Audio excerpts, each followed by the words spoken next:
Bonjour, ici David, bienvenue dans cette avant-dernière vidéo. Ah oui, c'est déjà l'avant-dernière vidéo de cette série spéciale salon SME, spécial épanouissement commercial, dans laquelle on voit ensemble comment développer plus de profit pour votre activité en faisant le moins d'efforts possible et en générant toujours plus de plaisir. Et hier, on a parlé d'un sujet qui est l'utilisation de l'effet de levier. Le fait de ne plus s'épuiser finalement dans une prospection classique à l'ancienne, comme la prospection téléphonique, le porte-à-porte ou alors le réseautage en l'ancienne, le réseautage de la mauvaise façon. Et si on utilise l'effet de levier de la mauvaise façon, et bien là aussi, malgré tout, on peut avoir des effets négatifs parce que si vous vous souvenez, on a vu que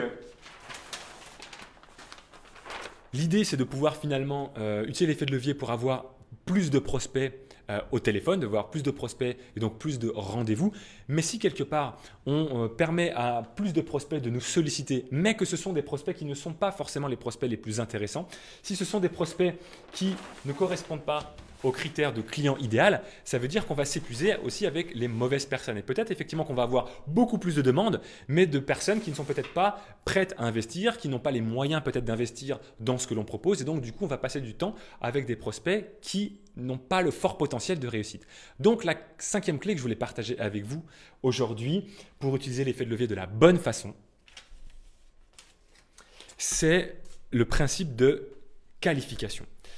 Le principe de qualification veut dire qu'en réalité, on va effectivement investir notre temps, notre énergie et nos efforts finalement auprès uniquement des prospects les plus intéressants, ceux qui ont le plus de potentiel de devenir des clients. Parce qu'effectivement, si on utilise un effet de levier et qu'on a un afflux de prospects, de demandes de prospects, et que finalement on a peut-être, je vais dire une bêtise, allez, 20 demandes, mais que sur les 20 demandes, il y en a 19 qui n'ont pas les moyens de, nous payer, de se payer notre niveau de prestation haut de gamme, ou alors qu'il y en a qui disent oui, mais moi c'est un projet qui n'est pas pour tout de suite, c'est pour dans un an, ou alors pour X raisons qui finalement disent bah oui, mais finalement c'est pas vraiment pour moi, ça voudrait dire qu'on aura passé 19 rendez-vous pour rien. D'accord?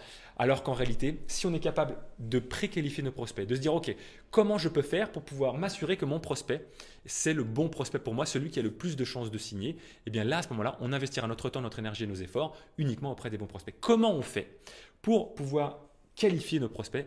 Je vais vous donner moi un exemple très concret que j'utilise et que mes clients utilisent lorsqu'on utilise les webinaires. D'accord? Si vous utilisez l'effet de levier des webinaires, vous allez à la fin de votre webinaire proposer aux participants d'aller plus loin avec une session stratégique par exemple. Dire voilà, si vous souhaitez en savoir plus, si vous souhaitez aller plus loin dans cette thématique-là, je vous propose de bénéficier gratuitement d'une session stratégique. Alors, les sessions stratégiques, c'est une session de 45 minutes, elle est offerte, c'est gratuit. Par contre, effectivement, il n'y en aura pas pour tout le monde. J'ai prévu que 10 créneaux et donc du coup, je vous demande simplement de répondre à un questionnaire pour pouvoir candidater et bénéficier de cette session stratégique.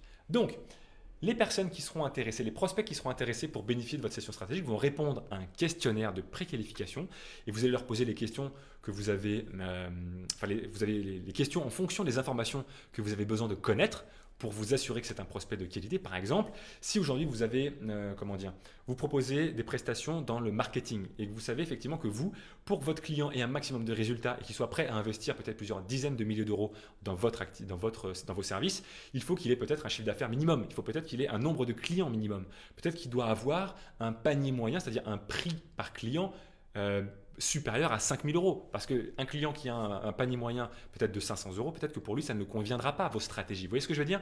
Quelles sont les questions que vous devez poser à vos prospects pour vous assurer que ce sont les bons prospects pour vous? Quelle que soit votre thématique, quel que soit votre positionnement et les sujets sur lesquels vous intervenez, il y a certainement des critères qui font qu'un prospect va avoir plus ou moins besoin de vous. Il y a certainement des critères qui font que un prospect va effectivement avoir besoin énormément de vous. D'accord? Si vous êtes dans la RH, est-ce que ce sont les entreprises de 9 personnes, 9 salariés, qui ont plus besoin de vous par rapport à votre thématique que les TPE de 2 personnes par exemple? Ou est-ce qu'il faut que vous visiez les entreprises de 50 personnes? Il y a des critères certainement qui vont faire que votre prestation de service aura le plus d'impact auprès de vos prospects. Et donc, une fois que les prospects intéressés vont répondre à votre questionnaire, et bien là encore, vous n'allez pas contacter tout le monde. Vous allez choisir les prospects les plus intéressants pour vous. Vous allez choisir parmi tous ceux qui auront répondu au questionnaire de préqualification, ceux qui effectivement sont les plus intéressants. Et vous allez dire aux autres, écoutez, merci pour votre intérêt, merci pour votre demande. Malheureusement, eh bien, les places ont déjà été toutes réservées. Je vous tiens au courant s'il y a de nouvelles opportunités, mais bonne continuation.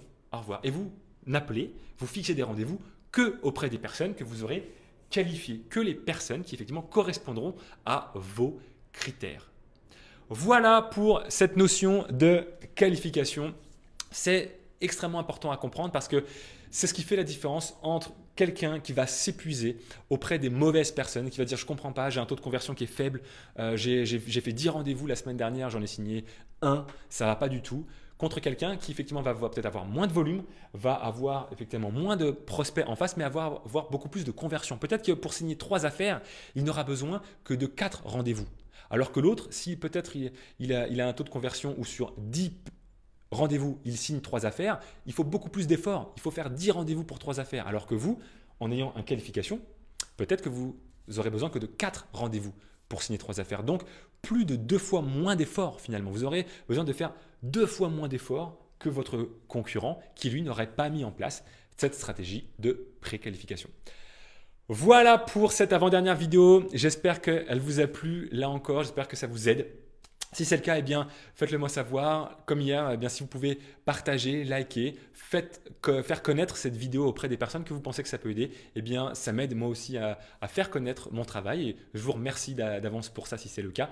Et je vous rappelle que cette série, elle est faite dans le cadre du salon SME qui a lieu le 25 et le 26 septembre à Paris. C'est the place to be en septembre si vous souhaitez eh bien, pouvoir rencontrer d'autres indépendants, des acteurs également qui sont là pour aider les professionnels indépendants, les petites entreprises à se développer, quelles que soient les thématiques sur lesquelles vous avez besoin finalement d'accompagnement, d'aide ou d'inspiration.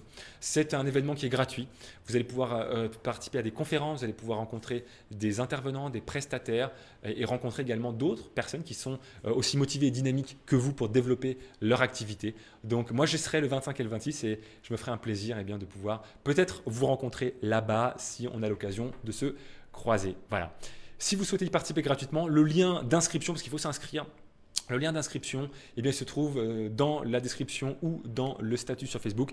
Et moi je vous dis à demain pour la dernière vidéo de la série spéciale Salon SME où on verra ensemble le levier numéro 6. C'est quoi le levier déjà? Attendez. Ah oui, c'est vrai. C'est un de mes leviers favoris. C'est un levier que j'adore et c'est un levier qui va permettre 2 choses.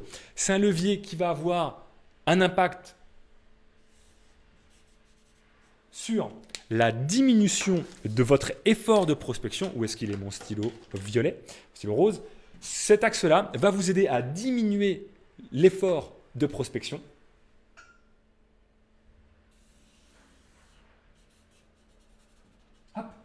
Et à prendre du plaisir encore plus dans votre activité. Je ne vous en dis pas plus. Si vous souhaitez savoir quel est ce 6e levier qui est convoité par beaucoup de personnes d'ailleurs. Beaucoup de personnes le convoitent mais ne savent pas le faire.